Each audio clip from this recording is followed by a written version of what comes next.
जब ये बूढ़े लोग उस अजीब से पानी में नहाते तो जैसे उनके अंदर अचानक नई जान आ जाती।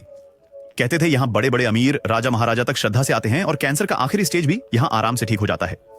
लेकिन सबसे डरावनी बात यह थी कि जो भी इस सैनिटोरियम में आया वो कभी वापस नहीं गया। ये रहस्यमयी जगह आल्प्स की ऊंची पहाड़ी पर बनी थी। एक दिन एक नौजवान करीब 6000 किलोमीटर का सफर करके यहां पहुंचा। उसका मकसद सिर्फ इतना था कि अपनी कंपनी के चेयरमैन को वापस ले जाए। लेकिन वहां पहुंचते ही नर्स ने साफ कह दिया कि मिलने का टाइम खत्म हो चुका है।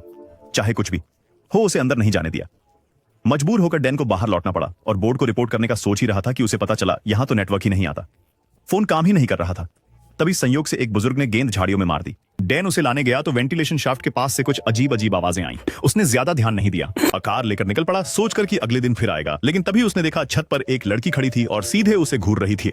डैन ने जैसे ही पहाड़ी रास्ते पर कार मोड़ी, उसे लगा लड़की हर मोड़ पर दिखाई दे रही है। इससे पहले कि दिमाग कुछ समझ पाता, अचानक हिरण सामने आ गया और जोरदार एक्सीडेंट हो गया। जब होश आया 3 दिन बीत चुके थे। दोनों पैरों पर मोटा प्लास्टर चढ़ा था। सामने सैनिटोरियम का डायरेक्टर बैठा हुआ था, जैसे पहले से उसके जागने का इंतजार कर रहा हो। उसने चेकअप किया और कहा आराम करो। फिर नर्स को इशारा किया कि उसे पानी दो। डैन ने पूरा गिलास एक ही घूंट में पी लिया, लेकिन हैरान रह गया जब देखा उसमें कोई अजीब सा जीव फंसा हुआ था। उसने सोचा कि कोई टीड़ा मकोड़ा होगा, बस यूं ही दबाकर मार दिया। लंगड़ाते हुए जब वो गलियारे में पहुंचा तो देखा दुनिया के सबसे बड़े बड़े अमीर लोग स्विमिंग पूल में डुबकियां लगा रहे थे। और हैरानी ये कि बूढ़े औरत मर्द पानी के अंदर नौजवानों से भी ज्यादा देर तक सांस रोककर शान से तैर रहे थे।